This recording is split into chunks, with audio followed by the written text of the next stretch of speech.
అందరికీ వందనాలండి. ఈరోజు దేవుని వాక్యం లూకా సువార్త 6వ అధ్యాయము 46 నుండి 49వ వచనం వరకు చదువుకుందాం. నేను చెప్పు మాటలు ప్రకారము మీరు చేయక ప్రభువా ప్రభువా అని నన్ను పిలుచుట ఎందుకు?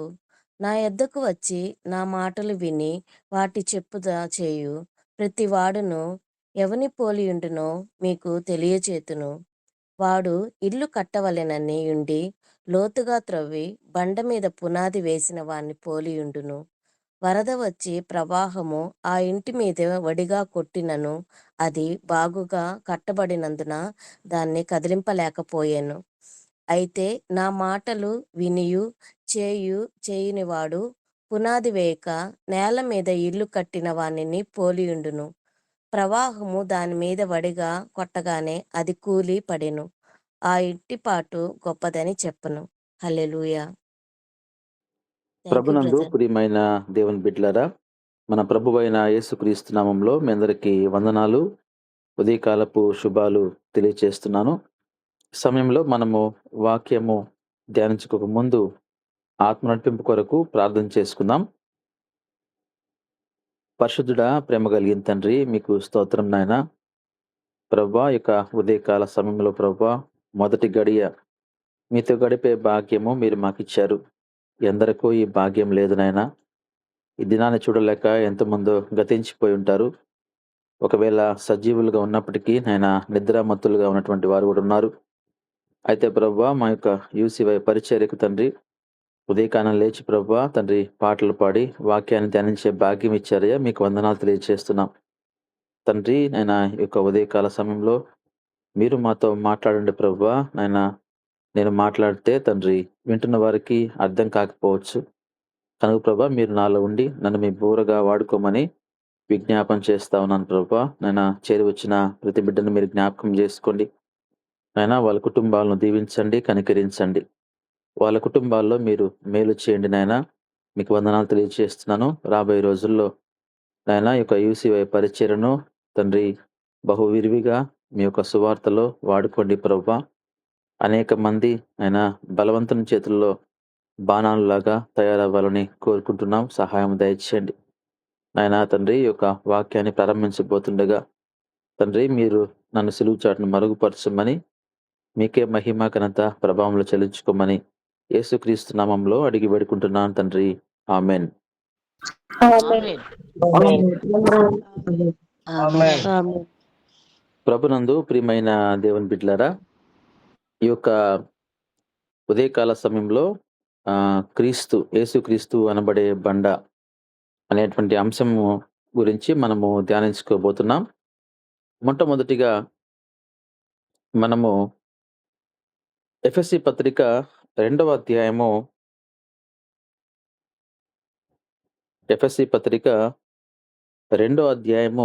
20వ వచనాన్ని మనం గమనించినప్పుడు, క్రీస్తు యేసే ముఖ్యమైన మూలరాయి అయి ఉండగా అపోస్తులను ప్రవక్తలను వేసిన పునాది మీద మీరు కట్టబడి ఉన్నారు. ఇక్కడ మనం చూస్తున్నాము, క్రీస్తు యేసే ముఖ్యమైన మూలరాయి. ఇక్కడ మనం గమనించినప్పుడు అపోస్తులు ప్రవక్తలు ఒకవేళ పునాదులు వేసినప్పటికీ ఆ పునాదులు వేయడానికి మూలరాయి ఎవరంటే యేసుక్రీస్తు అనే మాటను ఇక్కడ మనం చూస్తున్నాం. ప్రభునందు ప్రియమైన దేవుని బిడ్డలారా, యేసుక్రీస్తు వారు ఈ ప్రపంచానికే ఒక మూలరాయి అయినట్టుగా మనం చూస్తున్నాం. యేసుక్రీస్తు వారు ఈ ప్రపంచానికే దేవుడైనట్టుగా మనం చూస్తున్నాం. యేసుక్రీస్తు వారు ఈ లోకమంతటికి కూడా ఆయన సృష్టికర్తగా ఉన్నట్టుగా మనం చూస్తున్నాం. ఆయన మూలరాయి అయినట్టుగా మనం చూస్తున్నాం. మూలరాయి అనగా అది ప్రథమ రాయి, ముఖ్యమైనటువంటి రాయి. ఈరోజు ఒక పునాది వేయాలంటే మనము మొట్టమొదటిగా ఒక రాయి తీసుకుంటాం. కనుక పునాది అని మనం ఒకవేళ ఆ యొక్క కార్యక్రమాన్ని పిలుస్తున్నప్పటికీ ఆ యొక్క పునాదికి రాయి అవసరం. రాయి లేకుండా నువ్వు పునాది వేయలేవు. కనుక ఆ పునాది ఈరోజు యేసుక్రీస్తు వారుగా ఉన్నట్టుగా మనం ఇక్కడ గమనిస్తున్నాం. ఇక్కడ అపోస్తలులు ప్రవక్తలు ఒకవేళ పునాది వేసి కట్టినప్పటికి కూడా దానికి మూల రాయిగా యేసుక్రీస్తు వారున్నారు అని మనము తెలుసుకోవాలి. అందునిమిత్తమే మనము ఆయన నామాన్ని మహిమపరచాలి. ఎల్లప్పుడూ గూడా ఆయన్ని ఘనపరచాలి. మనం ఎప్పుడు గూడా మనము ముందుండడానికి అవకాశం లేదు. ఆయన ముందు పెడుతూ ప్రతి విషయానికి నా వల్ల కాదిది. నేను చేసిన గొప్ప కార్యం కాదు. దేవుని కృప, యేసుక్రీస్తు వారి యొక్క కృప అనేటువంటి విషయాన్ని మనము తెలియజేస్తూ మనం ముందుకు వెళ్ళాలి. అప్పుడు మనకు యేసుక్రీస్తు వారికి మహిమ కలుగుతూ ఉంటుంది. దేవుడు మనల్ని దీవిస్తూ ఉంటాడు. ఈ మధ్య కాలంలో గూడా క్రికెట్ మ్యాచ్‌లో జమీమా గారు గెలిచినప్పుడు గూడా అంతమంది ముందు మరి వరల్డ్ కప్ ఆ యొక్క సెమీఫైనల్స్‌కి వెళ్తున్న సమయంలో ఆ టీమ్‌కి లీడర్‌గా ఉన్నటువంటి జమీమా ఆమె గెలిచినప్పుడు ఆమె అంటున్న మాట, "యేసుక్రీస్తు వారు నన్ను నడిపించారు. ఆయన కృప వల్ల నేను గెలిచాను" అనే మాట ప్రపంచానికి తెలియచేసింది. ప్రపంచమంతా గూడా ఒక్కసారిగా యేసుక్రీస్తు నామము మహింపరచబడినట్టుగా మనం చూస్తున్నాం. కనుక ప్రభునందు ప్రియమైన వారలారా, నువ్వు ఏ స్థితిలో ఉన్నప్పటికీ ఎంతగా నువ్వు డెవలప్ అయినప్పటికీ ఆధ్యాత్మిక స్థితిలో లేకపోతే లోక సంబంధమైన విషయాల్లో ఒకవేళ నువ్వు ఉద్యోగంలో లేకపోతే ఆస్తిలో లేకపోతే రాజకీయ పలుకుబడిలో ఒకవేళ దేవుడు నీకు ఉన్నతమైన స్థాయి ఇచ్చినప్పుడు అది కారణం ఎవరు అనేది ఆ మూలరాయి ఎవరు ఆయన పేరును నువ్వు స్మరించుకోక తప్పదు. ఒకవేళ ఆయన పేరును స్మరించుకోకుండా నీవు నీకై నువ్వే గర్వించినట్లయితే ఒక రోజున మనం పడిపోవాల్సి ఉంటదనే విషయాన్ని గూడా నేను మీకు జ్ఞాపకం చేస్తున్నాను. ఇక్కడ మనం చూసినప్పుడు క్రీస్తు యేసు ముఖ్యమైనటువంటి మూలరాయి అనే మాట ఇక్కడ మనం చూస్తున్నాం. అదే విధంగా మరొక వాక్య భాగాన్ని మనం గమనించినప్పుడు కీర్తనలు 118 కీర్తన 22వ వచనాన్ని మనం చదువుకున్నట్లయితే, ఇల్లు కట్టువారు నిషేధించిన రాయి మూలకు తలరాయి ఆయెను. ఇల్లు కట్టువారు ఒకవేళ ఒక రాయిని ఇది మనకు వద్దు అనుకున్నట్లయితే ఒకవేళ ఆ రాయే చాలా ముఖ్యమైన రాయిగా అయ్యే అవకాశం ఉందనే విషయాన్ని మనం జ్ఞాపకం జేసుకోవాలి. యెషయాకి 8 మంది కుమారులుంటే, ఆ కుటుంబ సభ్యులందరూ గూడా ఆ కుటుంబ సభ్యులు కావచ్చు, ఆ యొక్క యజమాని యెషయా గారే గావచ్చు, ఆయన దావీదును ఒక చిన్న చూపు చూసాడు. ఆ సమయంలో దేవుని యొక్క కృప దావీదు మీద ఉంది. దావీదు యొక్క ప్రవర్తనను బట్టి, దేవుణ్ణి గనపరిచిన విధానాన్ని బట్టి, ఆ కుటుంబంలో తండ్రి గుర్తించకపోవచ్చేమో గాని, దేవుడు గుర్తించాడు. అందుకోసమే దేవుడు దావీదును అభిషేకించాడు. ఒక రాజుగా చేశాడు. కనుక ఈ లోకంలో ఒకవేళ మనల్ని అనేక మంది తృణీకరించవచ్చేమో గాని, దేవుని దృష్టిలో మనము గొప్పవారము అనే విషయాన్ని జ్ఞాపకం చేస్తూ ఉన్నాను. కనుక నువ్వు ఏ స్థితిలో ఉన్నప్పటికి కూడా, ఒకవేళ ఈ లోకం నిన్ను ఇష్టపడకపోవచ్చు. ఒకవేళ ఈ లోకం నిన్ను ద్వేషించవచ్చేమో కానీ, దేవుని దృష్టిలో నువ్వు గొప్పవాడవు అనే విషయాన్ని ఇక్కడ మనం తెలుసుకోవాలి. ఇల్లు కట్టువారు నిషేధించిన రాయి మూలకు తలరాయి అయిపోయింది. ఒకవేళ ఎవరైతే ఆ యొక్క ఇల్లు కడుతున్నారో, వాళ్ళు దాన్ని ఒకవేళ నిషేధించి పక్కన పెట్టొచ్చేమో గానీ, అదే మూలరాయినట్టుగా మనం చూస్తున్నాము. ఇది యెహోవా వలన కలిగినది. అది మన కనులకు ఆశ్చర్యము. యేసుక్రీస్తు వారిని మనం ఇక్కడ ఆ యొక్క రాయిగా మనము అనుకున్నట్లయితే, సజీవమైన రాయిగా మనము అనుకున్నట్లయితే, అక్కడ ఈ లోకమంతా గూడా ఆయన్ని ద్వేషించినప్పటికీ, యేసుక్రీస్తు వారే మూల స్తంభంగా నిలబడినట్టుగా మనం గమనిస్తూ ఉన్నాము. ఈరోజు మనము గమనించినప్పుడు ప్రతి పుస్తకంలో గూడా యేసుక్రీస్తు పేరుని తెలియజేస్తూ ఉన్నారు. క్రీస్తు పూర్వము, క్రీస్తు శకము అనే విషయాన్ని. మరి ఎందు నిమిత్తము అలా ఉపయోగిస్తున్నారు అంటే, యేసుక్రీస్తు వారు ఈ లోకంలో జీవించినప్పుడు ఆయన గొప్పతనము, ఆయన పరిశుద్ధత, ఆయన పవిత్రత, ఆయన మంచి ప్రవర్తన అనేక మందికి మార్గం చూపించింది. అందుకోసమే ఆయన బట్టి కాలాన్ని కొలిచినట్లుగా మనందరం గమనిస్తున్నాం. కానీ ఇప్పుడు రాబోయేటువంటి రోజుల్లో ఆ యొక్క పేరును తీసివేసి క్రీస్తు పూర్వం అని రాయకుండా మరొక విధంగా రాయడానికి అనేక మంది ప్రయత్నం చేస్తా ఉన్నారు. ప్రార్థన చేయండి ఈ విషయాల మీద. అనేక మంది గూడా ఆ క్రీస్తు పూర్వము, క్రీస్తు శకము అనేది తీసివేయాలనే ప్రయత్నాలు చేస్తున్నట్టుగా మనం గమనిస్తూ ఉన్నాం. ప్రభునందు ప్రియమైన దేవుని బిడ్డలారా, ఈ విషయాలు మనం గమనించినప్పుడు యేసుక్రీస్తు వారిని ఒకవేళ ఈ లోకము నిషేధించవచ్చేమో కానీ ఆయన మూలరాయిగా అయినట్లుగా మనం చూస్తున్నాం. మరొక వాక్య భాగాన్ని మనం గమనించినప్పుడు ఈ యొక్క కీర్తన 118వ కీర్తన 22వ వచనము ఒకవేళ అది ప్రవచనంగా మనం అనుకున్నట్లయితే మత్తయి సువార్తలో నెరవేర్పు మనం గమనించవచ్చు. మత్తయి సువార్త 21వ అధ్యాయము 42వ వచనాన్ని మనం చదువుకున్నట్లయితే, మరియు యేసు వారిని చూచి ఇల్లు కట్టువారు నిషేధించిన రాయి మూలకు తలరాయి ఆయెను. ఇది ప్రభువు వలనే కలిగెను. ఇది మన కనులకు ఆశ్చర్యము అను మాట మీరు లేఖనములలో ఎన్నడను చదవలేదా? అనే మాట ఇక్కడ మనం చూస్తున్నాం. కనుక ఇక్కడ యేసుక్రీస్తు వారు మాట్లాడుతూ అంటున్నారు. ఇక్కడ ఒకవేళ కట్టేవారు ఆ రాయిని నిషేధించొచ్చేమో గానీ, చివరికి ఆ రాయే చాలా ముఖ్యమైన రాయిగా అయినట్లుగా మనం చూస్తున్నాం. ఇలాంటి పరిస్థితులు మనం ఎన్నో చూస్తూ ఉంటాం. ఎంతోమంది గొప్ప స్థాయికి వెళ్ళినప్పుడు వెంటనే ఆ రోజు ఆ యొక్క మీడియా అంతా వాళ్ళ ఇంటికెళ్ళిపోతది. గమనించారో లేదో? ఎందుకంటే ఒకవేళ ఆ ఊరంతా వాళ్ళ గురించి అనుకోని ఉండకపోయుండొచ్చు అప్పటి వరకు కూడా. ఒక్కసారిగా అందరూ ఆ యొక్క ఇంటికి ఎందుకు వెళ్తారు? గొప్పతనం గురించి. ఒక గొర్రెల కాపరి ఈ మధ్య కాలంలో మరి ఐపీఎస్ అయ్యారు. వెంటనే ఆ గొర్రెల కాపరి ఇంటికి అందరూ గూడా వెళ్లారు. అంతా మీడియా అంతా వెళ్లి ఇంటర్వ్యూ చేసినప్పుడు ఎవరు ఆయన అంటే ఆయన గొర్రెలు కాసుకుంటూ ఉండేవాడు. ఇలాంటివి మనం చూసినప్పుడు ఆ ఊరంతా ఒకవేళ వీడు ఏముందిలే అనుకోండొచ్చేమో.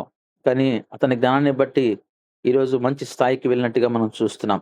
ప్రభునందు ప్రియమైన దేవుని బిడ్డలారా, ఈరోజు మనం యేసుక్రీస్తు వారి పరిస్థితి చూసినప్పుడు గూడా ఈరోజు క్రైస్తవుల్ని హింసించేవాళ్ళు, క్రైస్తవుల గురించి అనేకమైన మాటలు మాట్లాడేవాళ్ళు, పరిశుద్ధ గ్రంథాన్ని విమర్శించేవాళ్ళు ఇవన్నీ మనం వింటూనే ఉన్నాం. అయితే ఆ యొక్క మూల రాయి ఎవరు అంటే యేసుక్రీస్తు అనే సత్యాన్ని ఒకరోజు వాళ్ళు తెలుసుకుంటారు అని మనందరం గూడా విశ్వసించాలి. కనుక యేసుక్రీస్తు వారి యొక్క గొప్పతనాన్ని ఈరోజు వాళ్ళు గ్రహించలేకపోతున్నారు అనే విషయాన్ని గూడా మనము గ్రహించాలి. అందునిమిత్తమే మనము వాళ్ళ గురించి ప్రార్థన చేయాలి. అయా దేవుడు వాళ్ళకి మంచి జ్ఞానం దయచే ప్రభువా.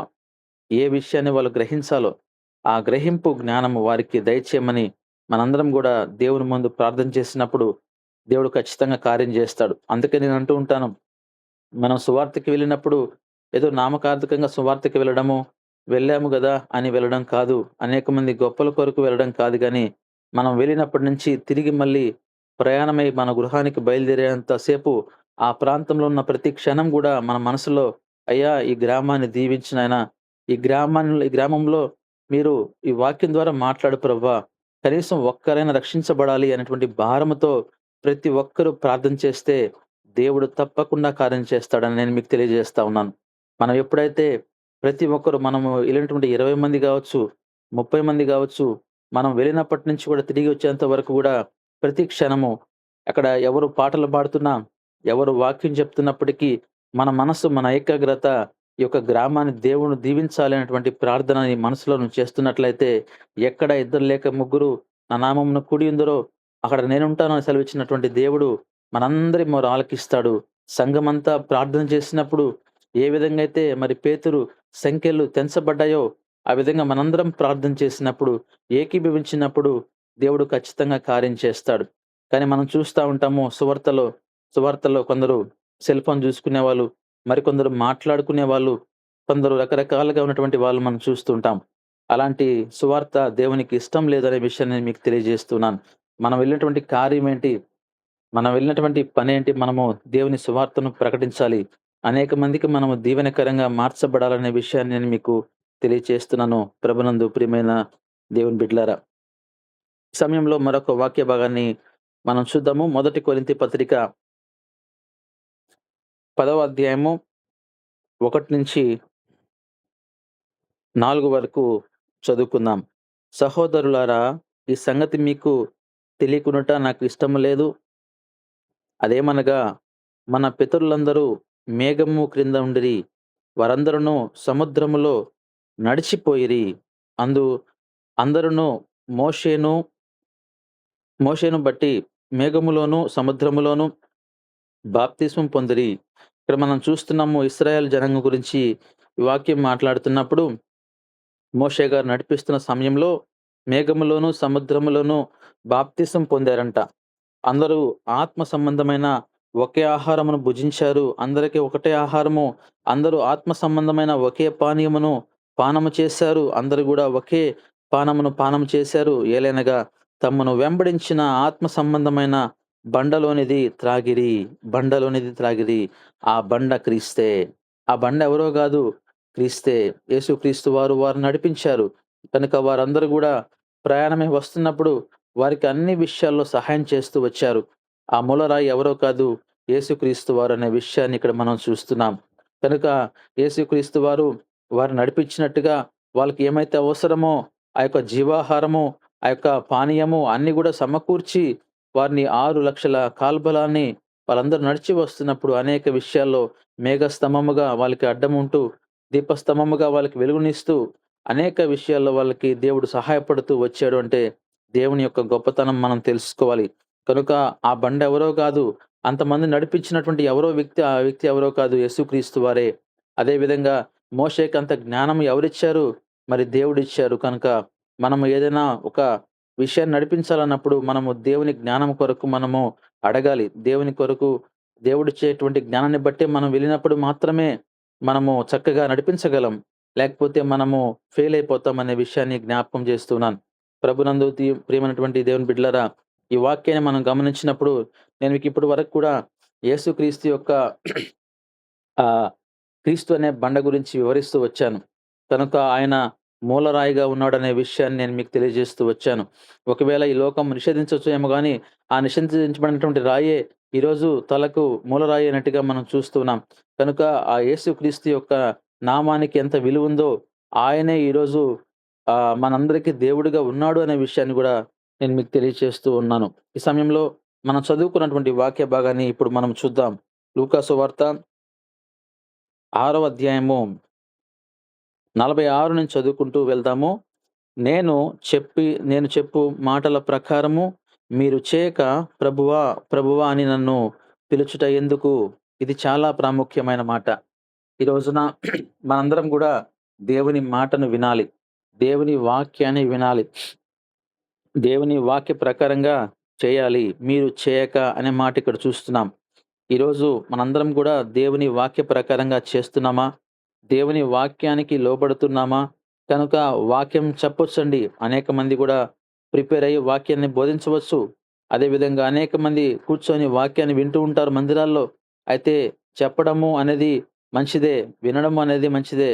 మరి ఆ వాక్య ప్రకారంగా ఎంతమంది జీవిస్తున్నారు అనేదే చాలా చాలా ప్రాముఖ్యమైనటువంటి ప్రశ్న. ఈరోజు వాక్య ప్రకారంగా జీవించే వాళ్ళు చాలా తక్కువైపోయారు. ఆ విషయాన్ని మనం గమనించాలి. ఆ విషయం మీకు గూడా తెలుసు. అందుకోసమే వాక్యము మనతో మాట్లాడుతూ అంటుంది, "మీరు చేయక నా మాటల ప్రకారం మీరు చేయక ప్రభువా, ప్రభువా అని ఎందుకు పిలుస్తున్నావు?" అనేటువంటి ప్రశ్న ఏస్తున్నాడు. కనుక మనం ఈరోజు దేవుని వాక్య ప్రకారంగా చేయకుండా, వాక్యంలో ఉన్నటువంటి ఆజ్ఞలను పాటించకుండా నీవు ప్రార్థన చేస్తే, ఆ ప్రార్థన దేవుడు వింటాడనుకుంటున్నావా? నీ ప్రార్థన దేవుడు వినడు. గమనించండి నెక్స్ట్ ఏముందో, "నా యొద్దకు వచ్చి నా మాటలు విని వాటి చొప్పున చేయు ప్రతివాడును ఎవరిని పోలి ఉండునో మీకు తెలియజేస్తాను." కాబట్టి నా మాట వినాలి. నా మాట విని నా యొద్దకు వచ్చి నా మాటలు విని వాటి చొప్పున చేసేటువంటి వాళ్ళు ఎలా ఉంటారో నేను మీకు ఒక మంచి ఉపమానం చెప్తాను. వినండి అని దేవుడు చెప్తున్నాడు. ఈరోజు మనము దేవుని మాట వింటున్నామా అనేది మనం ఒకసారి ఆలోచించుకొని ఆ కింద ఇవ్వబడినటువంటి ఆ యొక్క ఉపమానాన్ని ఒకసారి మనం గమనిద్దాం. వాడు ఎవరైతే దేవుని మాట వింటాడో వాడు ఇల్లు కట్టవలనని ఉండి లోతుగా త్రవ్వి బండ మీద పునాది వేసిన వాని పోలియుండును. దేవుని మాట వినేవాడు ఎప్పుడు గూడా లోతైనటువంటి అనుభవంలో ఉంటాడు. దేవుని మాట వినేవాడు దేవునికి లోబడతాడు. కనుక ప్రభునందు ప్రియమైన వారలారా, మనము దేవుని బిడ్డలుగా ఉన్నాము అంటే, మరి దేవుని యొక్క కుమార్తెగా, కుమారునిగా నువ్వు జీవిస్తున్నట్లయితే, నీవు లోతైన అనుభవంలోనికి వెళ్తావు. నువ్వు కట్టేటువంటి ఇల్లు ఎలా కడతావు? లోతుగా త్రవ్వుతావు. బండ మీద పునాది వేస్తావు. ఆ బండ ఎవరో కాదు, యేసుక్రీస్తే. ఈరోజు ఒకసారి నువ్వు ఆలోచించుకోవాలి. నీ కుటుంబాన్ని నువ్వెలా కట్టుకుంటున్నావు? నీ కుటుంబంలో నీ కుటుంబాన్ని క్రీస్తు అనే పునాది మీద నిర్మించుకొని ఉన్నావా? ఒకసారి ఆలోచించుకో. ఈరోజు అన్యులకు భక్తి ఎక్కువుంటుంది. ఎవరైతే దేవుని యందు మరి ఒకప్పుడు మరి క్రైస్తవేతరులుగా జన్మించి, లేకపోతే వాళ్ళు క్రీస్తుని ఎరగక జన్మించి, ఈరోజు క్రీస్తుని తెలుసుకున్నటువంటి వాళ్ళ యొక్క విశ్వాసము, వాళ్ళ నమ్మకము, వాళ్ళ విధేయత ఈరోజు ఎక్కువుంటుంది గానీ, పుట్టుకతో క్రైస్తవులుగా ఉన్నటువంటి వారి యొక్క యేసుక్రీస్తు వారి యొక్క విలువలను తెలిసినటువంటి వారు ఈరోజు వెనకడుగు వేస్తున్నారు. దేవునిలో ఉండలేకపోతున్నారు. ఈరోజు బండ మీద నువ్వు పునాది వేసుకొనున్నావా? ఆలోచించుకో. వరద వస్తది. ప్రవాహము ఆ ఇంటి మీద వడిగా కొట్టినను అది బాగుగా కట్టబడినందున దాన్ని కదిలింపలేకపోయెను. కనుక మనము ఎప్పుడైతే మన కుటుంబాన్ని క్రీస్తు అనే బండ మీద కట్టుకుంటామో, నిర్మించుకుంటామో, అనగా మన కుటుంబంలో ఎప్పుడైతే దేవుని వాక్యం ఉంటుందో, ఎల్లప్పుడూ దేవుని మహింపరుస్తూ, దేవుని ఘనపరుస్తూ మనం ముందుకు వెళ్తూ ఉంటామో, మన మన యొక్క గృహాన్ని ఎవరు కదిలించలేరు. ఒకవేళ ప్రవాహం రావచ్చు, వరద రావచ్చు, సమస్యలు రావచ్చు, శోధనలు రావచ్చు, అనారోగ్యాలు రావచ్చు, ఎన్నొచ్చినప్పటికి గూడా మన కుటుంబాన్ని ఎవరు గూడా కదిలించలేరు. ఈ రోజున అనేక మంది శత్రువులు, సాతాను సంబంధికులు, లేకపోతే సాతానుడు అనేక రకాలుగా మనల్ని శోధిస్తూ ఉంటాడు. అయినప్పటికీ దేవుడు అధికారము మరి సాతానుడికి ఇవ్వడనే విషయాన్ని నేను మీకు తెలియజేస్తున్నాను. దానికి బెస్ట్ ఎగ్జాంపుల్‌గా మనం యోబు జీవితాన్ని మనం గమనించవచ్చు. యోబు గురించి దేవుడిని సాతానుడు పర్మిషన్ తీసుకుంటున్నాడు. దాని అర్థం ఏందంటే, యోబు ఎంత గట్టిగా ఇంటి చుట్టూ కంచె వేశాడండి. యోబు తన కుటుంబాన్ని ఒక బండ మీద కట్టుకున్నాడు. ఈరోజు మన కుటుంబాన్ని ఎలా నిర్మించుకొనున్నావు? ఈరోజు నీ బిడ్డలకు నీ ఇంట్లో నీ కుటుంబ సభ్యులు కుటుంబ ప్రార్థన చేసుకుంటున్నారా? మరి ప్రతిరోజు గూడా వాక్యాన్ని ధ్యానించుకుంటున్నారా? ప్రతిరోజు వాక్యాన్ని నెమరు వేసుకుంటున్నారా? ఒకరినొకరు వాక్యం ద్వారా గద్దించుకుంటూ ఉన్నారా? అలా అయితే నీ కుటుంబము ఎప్పుడు గూడా కదల్చబడదనే విషయాన్ని నేను మీకు తెలియజేస్తున్నాను. ఎప్పుడైతే నీ కుటుంబ జీవితంలో దేవుని వాక్యము, ప్రార్థన ఉండదో, నీ కుటుంబంలో ఎప్పుడు శోధనలు వస్తూనే ఉంటాయి.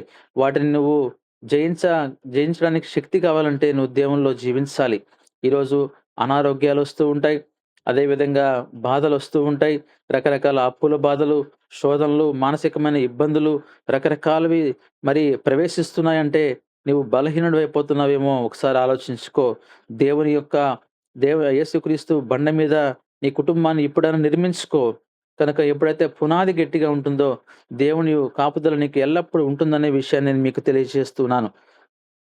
తర్వాత చూడండి, వాడు ఇల్లు కట్టవలనని ఉండి లోతుగా త్రవ్వి బండ మీద పునాది వేసినప్పుడు వాని పోలి ఉన్ను.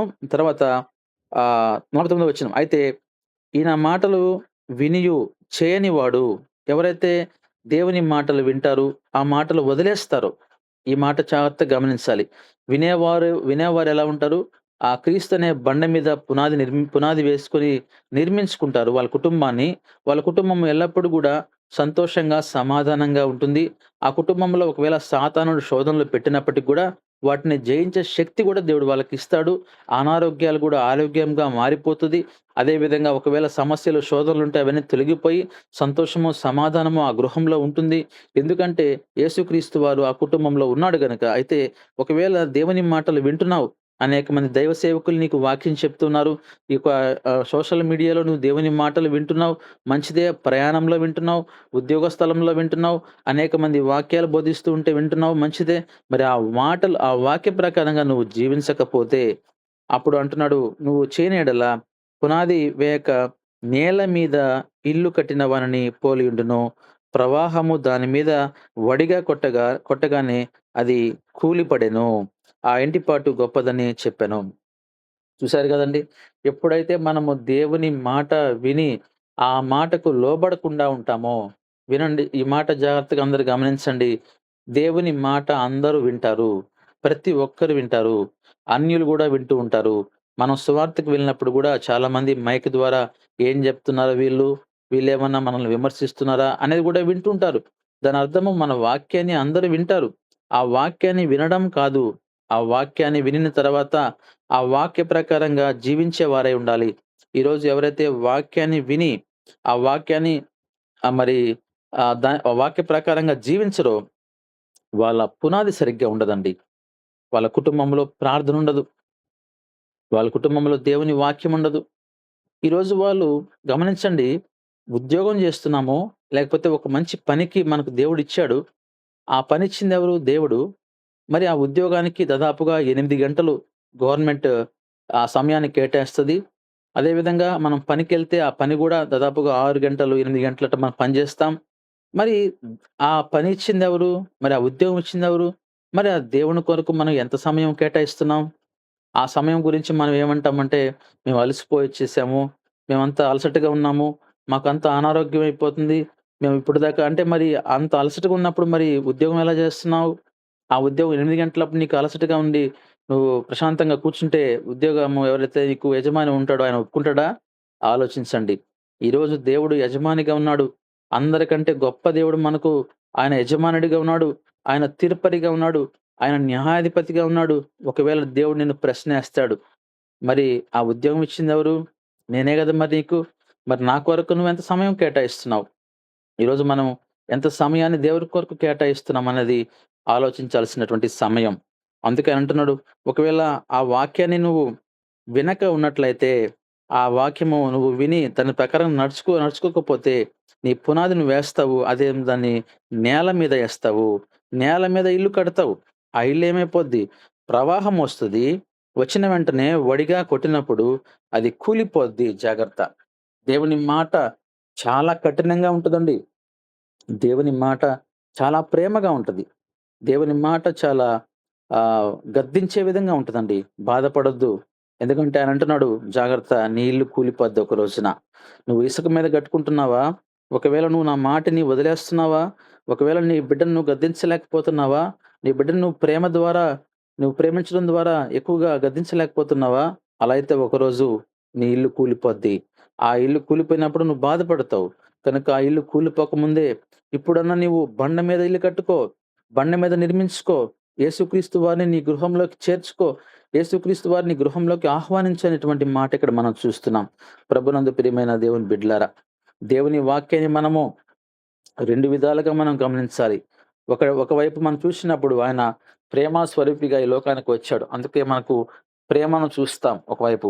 మరొక వైపు రేపు కొదమ సింహంగా రాబోతున్నాడు రెండో రాకడ సమయంలో. కనుక మనము గద్దింపు వాక్యాన్ని గూడా గ్రహించాలి. మనం దాన్ని స్వీకరించాలి. ఎప్పుడైతే దేవుని వాక్యం మనతో మాట్లాడుతున్నప్పుడు ఒకవేళ ఆ వాక్యముకి ఒకవేళ నిన్ను గద్దిస్తున్నట్లయితే నొచ్చుకోవడం కాదు కావాల్సింది. ఏంది ఈ వాక్యం ఇంత కఠినంగా ఉంది. కాబట్టి ఇంక గూగుల్ మీట్‌కి రాగూడదు. ఏంది ఈయనెప్పుడు గూడా ఆ కుటుంబం గురించి చెప్తూ ఉంటాడు. కాబట్టి ఈ వాక్యం మనకు నచ్చదు. మనకొద్దు అనుకుంటున్నావేమో! దాని అర్థం ఏంటంటే, నీవు ఆ వాక్య ప్రకారంగా జీవించడం లేదు. అందుకని నువ్వు ఒక ఇసుక మీద ఇల్లు కట్టుకొనున్నావు అనే విషయాన్ని నువ్వు గమనించు. కాబట్టి వెంటనే మార్చుకో. యేసుక్రీస్తు వారిని పునాదిగా వేసుకో. ఆ పునాది మీద నీ కుటుంబాన్ని నిర్మించుకో. నీ భవిష్యత్తు బాగుంటుంది. ఈరోజు నువ్వు దేవుని వాక్యానికి లోబడితే నీ భవిష్యత్తు బాగుంటుంది. ఒకవేళ నువ్వు లోబడకుండా ఇప్పటికి జారుకుంటూ ఇలాంటి గూగుల్ మీట్ నుంచి బయటికెళ్తూ మందిరంకెళ్ళినప్పుడు కఠినంగా ఉంటే వాక్యం ఆ రోజు మందిరానికి వెళ్ళకుండా వెళ్ళిపోతూ ఇలా ఉంటే ఒక రోజున ఆ వాక్యం అంటుంది నువ్వు కూలిపోతావు అనే మాట దేవుడు చాలా స్పష్టంగా సెలవిస్తూ ఉన్నాడు ప్రభునందు ప్రియమైన దేవుని బిడ్డలారా. చివరిగా ఒక మాట చదివి నేను ముగిస్తాను. మొదటి పేతురు పత్రిక 2వ అధ్యాయము 1వ వచనం నుంచి మనం గమనించినప్పుడు, ప్రభువు దయాళుడని మీరు రుచి చూసి ఉన్న ఎడల సమస్తమైన దుష్టత్వమును, సమస్తమైన కపటమును, వేషధారణను, అసూయను, సమస్త దూషణను, మాటలను మాని. ఇది చాలా ప్రాముఖ్యమైనటువంటి విషయం. బండ మీద మనము ఇల్లు కట్టుకోవాలంటే, బండ మీద మనం నిర్మించుకోవాలంటే, మనం మొట్టమొదటిగా మనము ఎవరైతే నిర్మిస్తున్నామో, ఎవరైతే కుటుంబాన్ని కట్టుకుంటున్నారో, యజమానుడు గావచ్చు, కుటుంబ సభ్యులు గావచ్చు, వాళ్ళందరూ గూడా ఇది పాటించాలి. ఎట్లా? మనము దేవుడిని రుచి చూసాం మంచిదే. మనం దేవుని యొక్క వాక్యాన్ని రుచి చూస్తున్నాము. ఆ వాక్యాన్ని ఇష్టపడుతున్నాం మంచిదే. అయితే నీలో ఉన్నటువంటి ప్రవర్తన, సాతాను సంబంధమైనటువంటి ప్రవర్తన ఇవి విడిచిపెట్టాలి మొట్టమొదటిగా. అవన్నీ ఏంటి? దుష్టత్వం కావచ్చు, నీ ఆలోచన, దుష్ట ఆలోచన గావచ్చు, సమస్తమైన కపటము. ఈ కపటము చాలా మందిలో ఉంటుంది. కపటము. లోపల ఒక మాట పెట్టుకొని బయటికి మన గురించి పొగుడుతూ ఉంటారు. లోపలంతా వాళ్ళకి ఆ యొక్క కపటం పెట్టుకొనుంటారు. ఓహో! ఇతను బాగా డెవలప్ అవుతున్నాడు. సో, కాబట్టి అనేటువంటి ఆలోచన కపటంతో లోపలుంటారు. వేషధారణ. మన ముందు మంచిగా పొగుడుతారు. మనము దూరంగా ఉన్నప్పుడు ఫోను జేసి మరొకరితో మాట్లాడడం, లేపోతే మనం మన వెనకాల ఇంకొకరితో మాట్లాడడం. ఈ యొక్క వేషధారణ. అసూయ.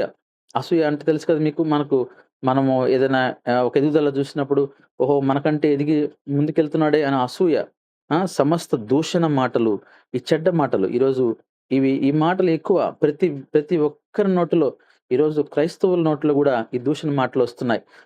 వీటిలిని ఆపుకోలేకపోతున్నారు. అనేక మంది బలహీనలైపోతున్నారు. కోపమొచ్చినప్పుడు ఇష్టానుసారంగా మాట్లాడేస్తా ఉన్నారు. చెడ్డ మాటలు మాట్లాడేస్తా ఉన్నారు. ఇది క్రైస్తవులకు తగదు గదా! అనేది గూడా ఆలోచించలేకపోతా ఉన్నారు. దేవుడు మనల్ని చూస్తున్నాడు. ఇది దేవుని వాక్యానికి వ్యతిరేకమైంది కదా! అనేటువంటి విషయాన్ని ఆలోచించలేకపోతా ఉన్నారు. ఈరోజు క్రైస్తవులుగా మనం జీవిస్తున్నాం కానీ, నీ వల్ల దేవునికి అవమానం వస్తా ఉంది. ఎందుకంటే, నీవు మాట్లాడే ప్రతి మాట, నీ ప్రవర్తన అందుకోసమే ఆయన అంటున్నాడు, సమస్తమైన కపటము, వేషధారణ, అసూయ, దూషణ మాటలు మాని. మానాలని వాక్యం అంటుందండి. అది మీరు అండర్‌లైన్ జేసుకోండి. మానాలి. నేను కూడా నా జీవితంలో మానాను. నేను గూడా నా జీవితంలో నేను చదువుకున్న రోజుల్లో నా ఫ్రెండ్స్‌తో కలిసి నేను గూడా మాట్లాడిన రోజులున్నాయి. నేను మానుకున్నాను. మనం మానుకోవాలి. నీతిమంతుడు లేడు, ఒక్కడును లేడు. ఈరోజు వాక్యం చెప్పేవాళ్ళు, వాక్యం వింటున్న వాళ్ళు ఎవరు నీతిమంతులు గాదు. ఏదో ఒక సందర్భంలో వాళ్ళు తప్పులు చేసుంటారు. అయితే మనం మానుకోవాలి వాటిల్ని. మానుకోవాలి. మాని క్రొత్తగా జన్మించాలి. శిశువులను పోలిన వారై ఉండాలి. శిశువు ఏ విధంగా ఉంటాడండి? శిశువుకేమైనా తెలుసా? చిన్న బిడ్డకు? ఏం తెలీదు. ఆ విధంగా మనం ఉండాలంట. ఆ విధంగా మనం ఉండగలుగుతామండి? అలా ఉండాలి. మన ప్రవర్తన మార్చుకోవాలి. తనను తగ్గించుకోవాలి. అందరికి అందరితో కలిసుండాలి. దేవుని వాక్యానికి లోబడాలి. నిర్మలమైన వాక్యమును పోలి పాల వలన మనం రక్షణ విషయములలో ఎదుగు నిమిత్తము ఆ పాలను అపేక్షించుడి. ఏ విధంగా అయితే మరి శిశువు ఒక పాలు తాగి ఆ బిడ్డ జీవిస్తాడో, మనము గూడా నిర్మలమైన వాక్యాన్ని పాల వలన మనము ఆ యొక్క ఏ విధంగా అయితే వాడు పాలు తాగుతాడో, మనం గూడా ఆ వాక్యాన్ని పాలులాగా దాన్ని అపేక్షించాలి మనము. ఆ వాక్యాన్ని గూడా అంత నువ్వు సంతోషంగా దాన్ని తీసుకోవాలి. ఒక బిడ్డను మీరు గమనించండి, పుట్టిన వెంటనే వాళ్ళ అమ్మ దగ్గర పెట్టిన వెంటనే ఆ పాలు చాలా ఇష్టంగా వాడు తాగుతాడు. చాలా ఆతృతగా వాడు తాగుతాడు. ఆ విధంగా మనం గూడా దేవుని వాక్యాన్ని అంతగా ఇష్టపడుతూ మనం చదవాలి. ఎప్పుడైతే అంత ఇష్టపడతావో ఆటోమేటిక్‌గా నీలో ఆ ప్రవర్తన మార్చబడద్ది. నీలో ఆ వాక్యాన్ని ఏదో అందరితో పాటు వింటున్నాం గదా! ఏదో చర్చికి పోవాలని నామకార్థకంగా పోయి కూర్చోవడం, అలా ఉన్నందువల్ల దానివల్ల నీకు ఉపయోగం ఉండదు. గమనించాలి ఈ మాటలు. నువ్వు ఎన్ని సార్లు, ఎన్ని ఆదివారాలు 52 వారాలు సంవత్సరానికుంటాయి. నువ్వు 52 వారాలు చర్చికి పోతున్నావని అటెండెన్స్ ఏసుకో. కానీ నీలో ఆ యొక్క పాలను అపేక్షించినట్లుగా నువ్వు వాక్యాన్ని అపేక్షించకపోతే దానివల్ల ప్రయోజనం ఉండదు. నీవు శిశువులాగా నీ ప్రవర్తన పోలి ఉండాలి. మనం 100కి 100% మనం దేవునిలో ఒకవేళ పరిశుద్ధంగా ఉండలేకపోవచ్చేమో, అయితే నువ్వు ఎంత శాతం నువ్వు దేవునిలో ఉంటున్నావు? నువ్వు మరి 20% ఉంటున్నావా? చాలా కష్టమండి. కనీసం నువ్వు ఒక 90% నువ్వు దేవునిలో నమ్మకంగా జీవించినప్పుడు, ఆ 10% ఏదైనా ఒక చిన్న చిన్న తప్పులు, పొరపాట్లు దేవుడు క్షమిస్తాడు. అంతేగాని నువ్వు 10% నేను దేవునిలో ఉంటున్నానంటే, దేవుడు నిన్ను క్షమించేటువంటి పని లేదనేటువంటి విషయాన్ని నేను మీకు తెలియజేస్తున్నాను. దేవుడు చాలా కఠినమైనటువంటి మన దేవుడు. మన దేవుని యొక్క న్యాయం చాలా కరెక్ట్‌గా ఉంటుందాయన. ఆయన ఆయన న్యాయవాది, ఆయన తీర్పరి. ఆయన తీర్పులో నువ్వు పడినప్పుడు, నువ్వు జాగ్రత్త పడాల్సొస్తదండి ఆ రోజున. అందుకోసమే ఆయన అంటున్నాడు, అపేక్షించాలి. మనుషుల చేత విసర్జించబడినను దేవుని దృష్టికి ఏర్పరచబడినదయు అమూల్యమును సజీవమునైన రాయియగు ప్రభువునొద్దకు వచ్చిన వారై యేసుక్రీస్తు ద్వారా దేవునికి అనుకూలములగు ఆత్మ సంబంధమైన బలులర్పించుటకు పరిశుద్ధ యాజకులుగా ఉండునట్లు మీరును సజీవమైన రాళ్ళవలె నుండి ఆత్మ సంబంధమైన మందిరముగా కట్టబడుచున్నారు. ఈ వాక్యాన్ని మీరు వింటున్నప్పుడు మనల్ని ఒకవేళ ఇక్కడ మనుషులు మనల్ని ఒకవేళ దూరంగా పెట్టొచ్చేమో. ఒకవేళ మనల్ని వాళ్ళు విసర్జించచ్చేమో. కానీ దేవుని దృష్టిలో నువ్వు గొప్పవాడివి గనుక, దేవుడు మన సజీవుడైనటువంటి రాయి అది. కనుక యేసుక్రీస్తు ఒక మూలరాయిగా ఉన్నాడు గనుక, మరి యేసుక్రీస్తు వారిని నువ్వు అనుసరించినప్పుడు అప్పుడు యేసుక్రీస్తు వారు నీకొక ఆత్మ సంబంధమైనటువంటి నువ్వు బలులు అర్పిస్తావు. ఆత్మ సంబంధంగా నువ్వు ప్రతి పని చేస్తావు. ఆ సమయంలో దేవునితో కలిసి నడుస్తావు. దేవుని మార్గంలో నడుస్తావు. అప్పుడు ఆ విధంగా నువ్వు దేవునితో నడిచినప్పుడు, దేవుని వాక్యానుసారంగా నీ ఇల్లును కట్టుకున్నప్పుడు, నీ కుటుంబ సభ్యులందరూ కలిసి దేవుని నామాన్ని మహింపరిచినప్పుడు, ఆ రోజు ఆత్మ సంబంధమైన మందిరంగా నువ్వు కట్టబడతావు. ఏదో ఈరోజు రాళ్ళతో మందిరాన్ని కట్టడం కాదని చెప్పేది. ఆత్మ సంబంధమైన రాళ్ళతో నువ్వు కట్టబడాలి. నువ్వు నీ యొక్క మాట ప్రతి మాట ఇతరులకు దీవెనకరంగా ఉండాలి. నీ ప్రతి మాట ఇతరులను మార్చే విధంగా ఉండాలి. నీ ప్రతి ప్రవర్తన ఇతరులు చూసి నేర్చుకునే విధంగా ఉండాలి. ఆ విధంగా ఉంటే అప్పుడు యేసుక్రీస్తు అనేటువంటి బండ మీద నువ్వు ఇల్లు నిర్మించుకున్నవాడుగా ఉంటావు. ఆ రోజు దేవునికి నీ వలన మహిమ వస్తుందనేటువంటి విషయాన్ని నేను మీకు తెలియజేస్తున్నాను. ప్రభునందు ప్రియమైన దేవుని బిడ్డలారా, దేవుడు ఈ కొద్ది మాటలు మన హృదయంలో భద్రపరిచి దీవించునుగాక. Amen. Thank you sister. Amen. Thank you. విశ్వాసం కలిగి క్రీస్తు అనేటువంటి బండ మీద మన యొక్క గృహాన్ని నిర్మించుకునేలాగున ఏలాగున ఆ విధంగా మనం నిర్మించుకోవాలో ఇప్పటివరకు మనకు బ్రదర్ వినీత్ గారి ద్వారా దేవుడు మనకు తెలియజేసి ఉన్నారు. దేవుడు తన సంకల్పం చొప్పున ప్రతి ఒక్కరిని ఏర్పాటు చేసుకుంటాడు. మన ఇష్టానుసారంగా మన యొక్క జీవితంలో మనం ఉండడం కాదు, కానీ ఆయన సంకల్పం చొప్పున నడవడమే దేవుని యొక్క ఉద్దేశం. కాబట్టి మనం ఎన్నైనా అనుకోవచ్చు, అవేమి కూడా జరగవు. అవేమి కూడా మనకు అనుకూలంగా ఏది జరగదు. అది దేవుని నిర్ణయం అయి ఉండాలి. అలాగుంటేనే అది జరుగుతుంది. ప్రియా దేవుని సంగమా, మన ఆలోచనలు మన తలంపులన్నిటిని పక్కన పెట్టి దేవుని యొక్క ఆలోచన చొప్పున ఆయన సంకల్పం చొప్పున మనం ముందుకు కొనసాగాలని దేవుడి మాట్లాడుతూ ఉన్నాడు. క్రీస్తు అనేటువంటి బండ ప్రతి ఒక్కరికి అవసరం. కాబట్టి అదే మనం లోకంలో మనం గమనించినట్లయితే వాళ్ళు రకరకాలైనటువంటి వాటిల్ని ఒక బండగా అనుకొని దాని మీద వారి యొక్క ఆలోచనలు, వారి తలంపులను, వారి గృహాలను నిర్మించుకుంటూ ఉంటారు. ప్రియా దేవుని సంగమా, నువ్వు నేనైతే అలా కాదు. ఆ బండ ఏది అంటే క్రీస్తే. కాబట్టి క్రీస్తు అనేటువంటి బండను మనం ప్రతి ఒక్కరం, లోకంలో ఉన్నటువంటి ప్రతి మనిషి కలిగి ఉండాలని ఉదయకాల సమయంలో దేవుడు మనతో మాట్లాడాడు. కాబట్టి ప్రతి ఒక్కరం కూడా ఆ లేఖనాలను విని వదిలివేయకుండా వాటిని మన హృదయంలో స్థిరపరచుకొని అలాగుని జీవించుటకు మనం అందరం కూడా ఆయత్తపడి ముందుకు కొనసాగాలని ఈ ఉదయకాల సమయంలో దేవుని నామంలో అందరికీ తెలియజేసుకుంటూ, వీళ్ళు ఇటు రీతిగా మనకు వాక్యాన్ని అందించినటువంటి బ్రదర్ వినీత్ గారికి మరొకసారి దేవుని నామంలో వందనాలు తెలియజేసుకుంటూ ఉన్నా. వందనాలు బ్రదర్. ఈ సమయంలో ప్రార్థించుకుందాం. మన మధ్యలో ఉన్నటువంటి సిస్టర్ వినీలా గారు వాక్య ఫలింపు ప్రార్థనలో మనల్ని నడిపిస్తారు. వాక్యం నిమిత్తమై బ్రదర్ వాళ్ళ కుటుంబ నిమిత్తమై ప్రార్థించవలసిందిగా దేవుడి నామంలో తెలియజేసుకుంటున్నాం. ప్రార్థించుకుందామండి. ప్రేమ నమ్మకం కలిగిన మా ప్రియ పరలోకపు తండ్రి, పరిశుద్ధుడా, మీ బంగారు పాదాలకు స్తోత్రములు చెల్లించుకుంటున్నాం నాయన.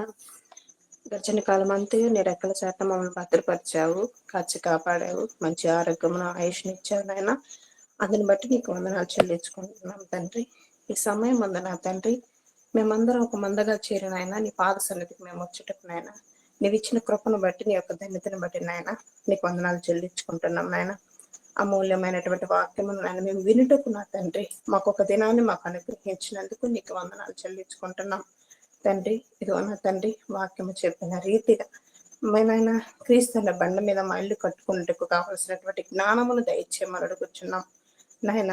ఇదిగో నా తండ్రి, ఆ బండ మీద మేము ఇల్లు కట్టుకున్న ఎడల నాయన, ఇదిగో మనుషులు ఎంతమంది తృణీకరించను నా తండ్రి, ఆ ఇల్లు కూలిపోదు నా తండ్రి. ఆత్మలో మేము పడిపోము నాయన, సహాయము చేయండి నా తండ్రి.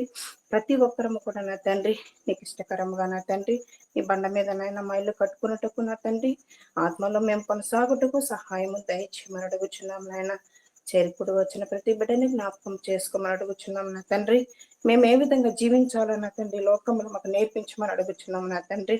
మనుషులు పై రూపమును లక్ష్య పెట్టుదురు కానీ నా తండ్రి, మీరైతే నాయన మా అంతరంగములు ఎరిగినటువంటి వాడవు నా తండ్రి. సహాయం చేయమని అడుగుచున్నాం. మా ప్రతి ఒక్కరిని దీవించండి, ఆశీర్వదించండి. విన్న వాక్యమును విడిచిపెట్టే వారంగా కాకుండా నాయన, వాక్యానుసారంగా నాయన మేము జీవించుటకు సహాయము దయచేయమని అడుగుచున్నాం. ఏ విధంగా మేము నా తండ్రి ఉండాలో మాకు నేర్పించండి. మా నడవడికను సరిచేయమని కూడా మిమ్మల్ని అడుగుచున్నాం నా తండ్రి. నేను ఇదిగో నా తండ్రి, వినువారు మాత్రమే కాకుండా నా తండ్రి మేము విడిచిపెట్టకుండా ఉండటకు సహాయం దయచేయమని అడుగుచున్నాం. విన్నదాన్ని మా హృదయాలకు మేము అంటి పెట్టుకుని నాయన ఆ ప్రకారం జీవించుటకు సహాయమును దయచేయమని అడుగుచున్నాం నాయన. చెప్పినటువంటి నీ బిడ్డని జ్ఞాపకం చేసుకోండి. నిజమైన తండ్రి నాయన, ఒకప్పుడు నా తండ్రి ఎలా వినీతను ఎలా ఉన్నారో మాకు తెలుసు, కానీ ఈ రోజు నాయన నీ బిడ్డగా నువ్వు ఏర్పరచుకున్నటువంటి బిడ్డను నా తండ్రి మేము చూస్తున్నాం. సహాయం చేసినందుకు నీకు వందనాలు. ఏర్పరచుకున్నటువంటి బిడ్డ నా తండ్రి నాయన బిడ్డని జ్ఞాపకం చేసుకోండి అయ్యా. ఇదిగో నా తండ్రి తన కుటుంబాన్ని జ్ఞాపకం చేసుకోమని అడుగుచున్నాం నా తండ్రి. జ్ఞానమునివ్వండి నాయన, తెలివిని దయచేయండి నా తండ్రి. ఉద్యోగ విషయంలో నాయన సహాయం దయచేయమని అడుగుచున్నాం. రాకపోకల్లో మీరు తోడుగా ఉండమని అడుగుచున్నాం నా తండ్రి. ఇంకా నా తండ్రి నాయన లోతైనటువంటి మర్మాలు నాయన బిడ్డ చెప్పగలుగుటకు కావలసినటువంటి జ్ఞానమును దయచేయమని అడుగుచున్నాం నా తండ్రి. ఇంతమందిను నాయన ఏర్పరచుకున్నారు నా తండ్రి, నిలబెట్టిన నా తండ్రి. నీ బిడ్డను బట్టి నీకు వందనాలు చెల్లించుకుంటున్నాం. సహాయం చేయండి. కూలిపోకుండా నా తండ్రి, ఎవరు నా తండ్రి పక్కకి పోకుండా నా తండ్రి కాపాడుకుంటుండగా నా తండ్రి నీ బిడ్డకు కావలసినటువంటి జ్ఞానమును దయచేయండి నా తండ్రి. నీవు ఏర్పరచుకున్నటువంటి బిడ్డ నా తండ్రి, బిడ్డను నా తండ్రి దీవించండి, ఆశీర్వదించమని అడుగుచు నాయన. వాళ్ళ కుటుంబాన్ని మీరు జ్ఞాపకం చేసుకోమని అడుగుచు నా తండ్రి. చేరి కూడి వచ్చిన ప్రతి బిడ్డని జ్ఞాపకం చేసుకోండి నాయన. ప్రతి ఒక్కరము కూడా నా తండ్రి ఆత్మలు బలపడుటకు సహాయము దయచేయమని అడుగుచున్నాం నాయన. ఎటు పోకుండా నా తండ్రి, పక్కదారి పట్టకుండా నా తండ్రి మేము ఉండుటకు నా తండ్రి సహాయము దయచేయమని అడుగుచు. నీకు ఇష్టకరముగా నా తండ్రి నేను మేము నడుచుకున్నటకు సహాయము దయచేయమని అడుగుచు. ఈ దిన దేవునిలతో మమ్మల్ని నింపమని అడుగుచున్నాం నాయన. ఈ దినమంతా నీ వాక్యాన్ని మేము నెమర వేసుకొని ఆ వాక్యం ప్రకారం నాయన మేము జీవించుటకు నా తండ్రి సహాయం దయచేయమని వేడుకుంచు. మేలు చేసి మహిమ పొందమని మిమ్మల్ని అడుగుచు. నేను చేసిన ఈ ప్రార్థనలో ఏమైనా తప్పులుంటే దయతో మన్నించమని మీ ప్రియ కుమారుడైన యేసయ్య పరిశుద్ధ నామం పేరిట అడిగి వేడుకొంచున్నాము మా తండ్రి. ఆమేన్. ఆమేన్.